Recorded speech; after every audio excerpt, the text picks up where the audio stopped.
साल था 1857। राजस्थान के जोधपुर की सीमा से कुछ दूर एक खंडर के अंदर कुछ डकैत एक आदमी को बुरी तरह से पीट रहे थे। हट्टे कट्ठे डकैतों के सामने वो आदमी खून में लथपथ हो चुका था और बस कुछ ही मिनटों में दम तोड़ने ही वाला था। ले जाओ रे इसे और तब तक मारो जब तक ये सच ना बोल दे। जी सरदार। उठ साले। और तभी एक जोरदार बिजली कड़की और उस डकैत का दिल उसके शरीर से बाहर आ गया।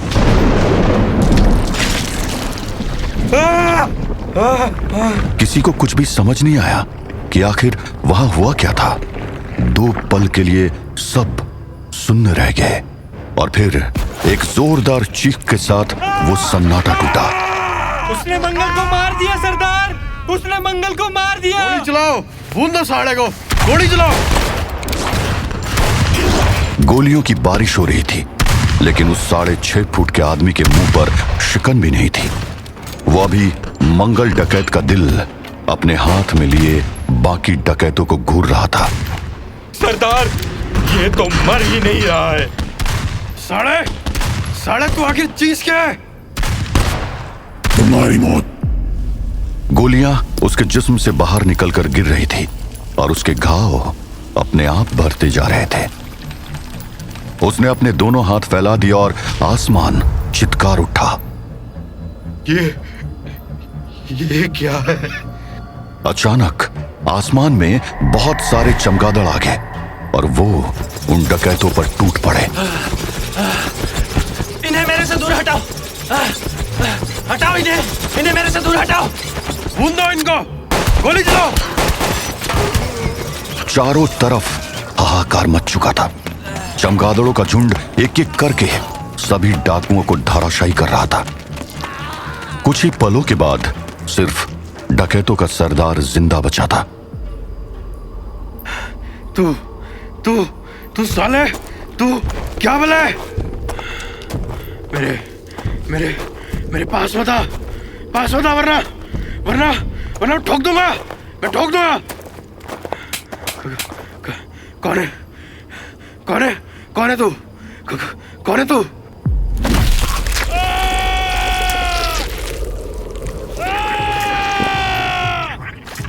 सरदार का जिस्म जब जमीन पर गिरा तो वो पूरा सफेद पड़ चुका था।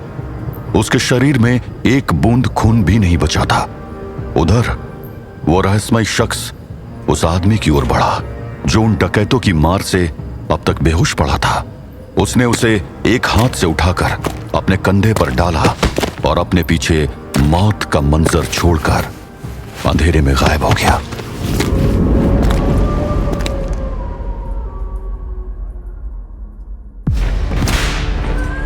साल 1857। भारत की धरती अंग्रेजों के अत्याचारों से कहरा रही थी। जो कभी व्यापार करने आए थे वो अब इस देश पर राज कर रहे थे।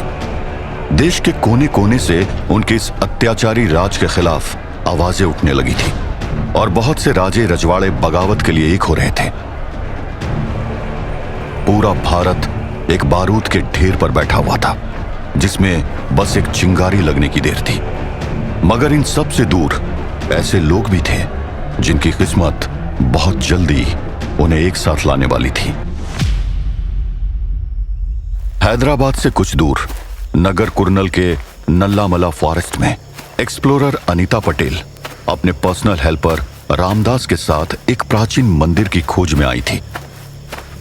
अनीता की पतली लेकिन मजबूत बाहों ने डबल बैरल राइफल को कस के पकड़ा हुआ था। उसने दूर दिख रहे टाइगर पर निशाना साधा तो था, लेकिन साथ ही साथ वो अपने चेहरे पर आए बालों की लट को हटाने की कोशिश कर रही थी। ओह नो, बच गया वो। मैडम जी, मैं अभी बोल रहा हूँ, हमें वापस जाना चाहिए और फिर गांव वालों को साथ लेकर आना चाहिए। अनीता ने अपने हाथों में राइफल पकड़ी हुई थी। घुटनों तक पहने हुए हंटर बूट उसको जंगल में फुर्ती से चलने में मदद कर रहे थे। उसकी पैंट पर कसी बेल्ट ने उसकी पतली कमर को कसकर पकड़ रखा था। उस बेल्ट पर अनीता ने एक्स्ट्रा गोलियों का पाउच बांध रखा था। मैडम, मैडम जी, आप हमारी बात क्यों नहीं सुन रही हैं? आवाज नीचे रखो रामदास, वो हमें सर्कल कर रहे हैं। ये मैडम तो पक्का मरवाएंगी। कहाँ तो हम कोई प्राचीन मंदिर ढूंढने निकले थे और कहाँ हम इस जंगल में फंस गए। गांव वालों ने बोला भी था कि जंगल में आदमखोर बाघ है, पर इनको किसी की बात सुननी हो तब ना। बस बहुत हुआ, अब मैं मैडम को यहाँ और नहीं रुकने दूंगा। यहाँ से भाग चलना ही ठीक होगा। मैडम, मैडम, मेरी बात सुनिए। रामदास, हिलना मत। क्या क्या हुआ मैडम?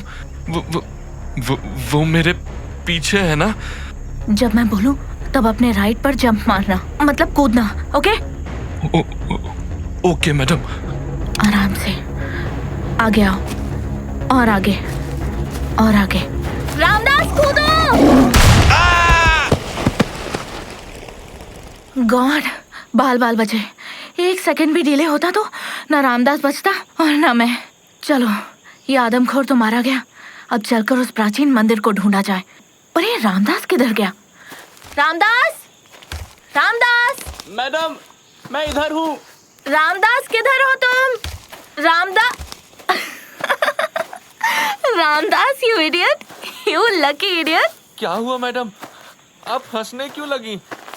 मुझे बाहर निकालिए, मुझे इस गड्ढे में डर लग रहा है मैडम। कहीं इधर सांप हुए तो? यू इडियट, ये गड्ढा नहीं है, ये पक्का वही प्राचीन टेंपल है। You found it Ramdas. और हाँ, वो सांप वाली बात भी सच हो सकती है। क्या?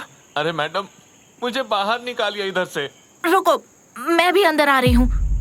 तभी अनीता ने अपनी टाइट फिटेड शर्ट के नीचे के बटन खोलकर अपने कमर पर एक जोर की गांठ बांध दी और उस गड्ढे में कूद गई। अनीता पटेल ब्रिटिश मां और गुजराती जमींदार पिता की बेखौफ बेटी थी। बचपन से ही इतिहास में गहरी रुचि थी और उम्र बढ़ने के साथ ही वो निकल पड़ी थी भारत के इतिहास को खंगालने के लिए। उसे पता नहीं था कि बहुत जल्दी उसकी मुलाकात एक ऐसे शख्स से होने वाली थी जिसको शायद लोग सिर्फ एक अफवाह मानते थे।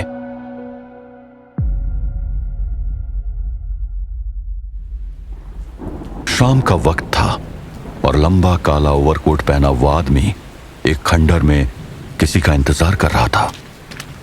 सलाम साहब। काम हुआ? क्या साहब, मैं आपके लिए इतना बड़ा रिस्क लिया और आप हो कि कभी मेरा हालचाल ही नहीं पूछते। वो डाकू लोग मेरे को जिंदा। तुम्हें मैंने उन डाकुओं से इसलिए नहीं बचाया कि तुम्हारी बकवास सुन सकूं। मेरा काम हुआ कि नहीं? हाँ साहब, पूरी जानकारी लाया हूँ। अब आप मेरे को डाकू लोगों से बचाए तो फिर आपका काम पूरा करना ही था। वैसे बहुत मुश्किल से। जो पूछा वो बताओ। हाँ, अच्छा, वो आप जिस मंदिर की आपको तलाश है ना, वो डोंगरगढ़ के जंगल में कहीं है। पर साहब, उधर बहुत जंगली जानवर रहता है और तुम बस अपने इनाम से मतलब रखो। ठीक है साहब, अगर तुझे मरने का इतना ही शौक है तो मर जाके। वैसे साहब, एक बात बताओ, आपको कैसे पता चला कि मैं डाकुओं के कब्जे में हूँ? अरे अरे अरे अरे, कहाँ गायब हो गया? यही तो था। आम लोगों से कहीं ज्यादा लंबा और चौड़ा ये इंसान घोड़े पर सवार होकर वहां से तेजी से निकल गया। वहीं नल्लामला के जंगल में अनीता अपनी शर्ट की स्लीव्स ऊपर खींचकर और बालों को एक तरफ बांधकर अपनी खोज में जमीन के नीचे दफन उस मंदिर में कुछ ढूंढ रही थी। मैडम, आखिर आप इन खंडरों में ढूंढती क्या है? तुम नहीं समझोगे रामदास, तुम बस देखो और अगर कुछ भी अजीब सा दिखे, मतलब कुछ ऐसा जो एक मंदिर में नहीं होना चाहिए, तो मुझे बताना। पता नहीं मैडम क्या ढूंढ रही हैं। अब मंदिर में भला क्या ही मिलेगा, वो भी ऐसे खंडर हो चुके मंदिर में। पता नहीं क्या। क्या हुआ रामदास? कुछ नहीं मैडम, बस वो इधर से एक बड़ा सा पत्थर था जिस पर।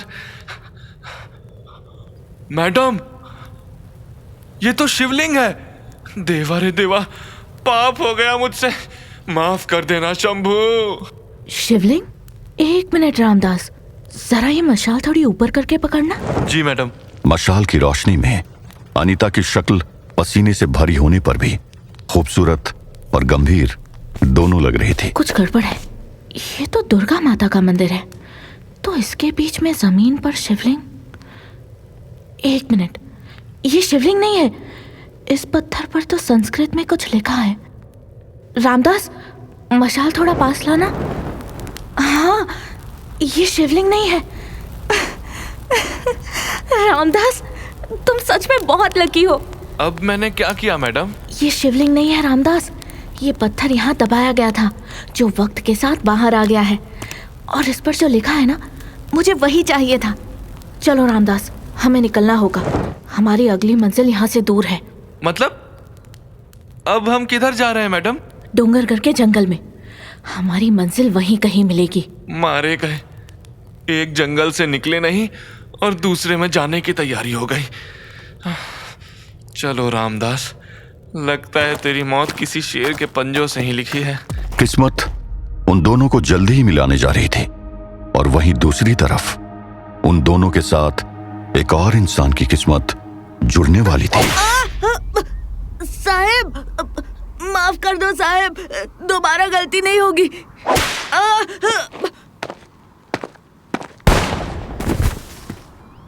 Sir, Corporal Michael, what does that board read? Indians and dogs not allowed, sir. Yes, Indians and dogs are not allowed.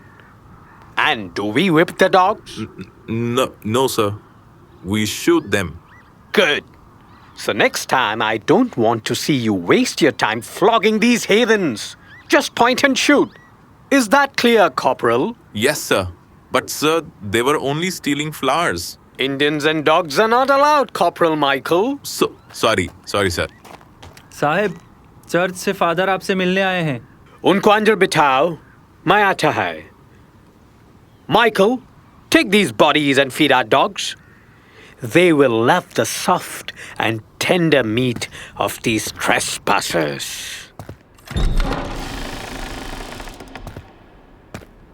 Father de Souza, what brings you here? General Douglas Root, the church needs you. हमें तुमसे काम है। Anything for the church, Father. But may I know, कैसा काम? हमारे पास पक्की news है। An old enemy of the church is here. वो इंडिया में है। Church wants him caught alive at any cost. Old enemy? ऐसा क्या important है उस enemy में that the church needs me? General Root, this enemy was once our loyal soldier. वो कभी हमारे लिए वॉर करता था। टर्क्स की आर्मी उसके नाम से शिवा करती थी। But then something happened, और उसने गॉड को छोड़कर सेटन से हाथ मिला लिया। एंड तब से चर्च उसको पकड़ना चाहता है for reasons I cannot disclose. But we need you क्योंकि उसे हराने के लिए हमें एक सोल्जर चाहिए। We need someone जो उसकी तरह ब्रेव हो, लॉयल हो एंड सबसे ज्यादा इम्पोर्टेंट उसकी तरह क्रूअल हो। रिमेंबर, उसको पकड़ना आसान नहीं होगा, लेकिन चर्च विल मेक श्योर कि तुम्हारे पास वो सब कुछ हो जो उसे पकड़ने में तुम्हें हेल्प करेगा। Interesting. I am happy, Father. ये filthy coward Indians कोई challenge नहीं देते हैं। I'm hungry for a good fight. Fight? No general, ये फाइट नहीं होगी। इसको एक वॉर समझना। तुम्हारा टारगेट बहुत पावरफुल है, बट वी नो तुमने इंडिया में अपना काफी अच्छा स्पाई नेटवर्क बना रखा है। Use it, find him and bring him back to the Vatican. But Father, आपने अब तक नहीं बताया कि वो आखिर है कौन? वो इस प्लेनेट पर सबसे क्रूअल इंसान है, अगर उसे इंसान कह सको तो। पिछले 400 सालों से वो चर्च के लिए एक कैंसर बना हुआ है। उसके बहुत से नाम हैं: Ordog, Pokol, Vikoslag, Rokol, Count, Nosferatu, Vlad the Impaler, etcetera etcetera. पर आज दुनिया उसे सिर्फ एक नाम से जानती है: ड्रैकुला।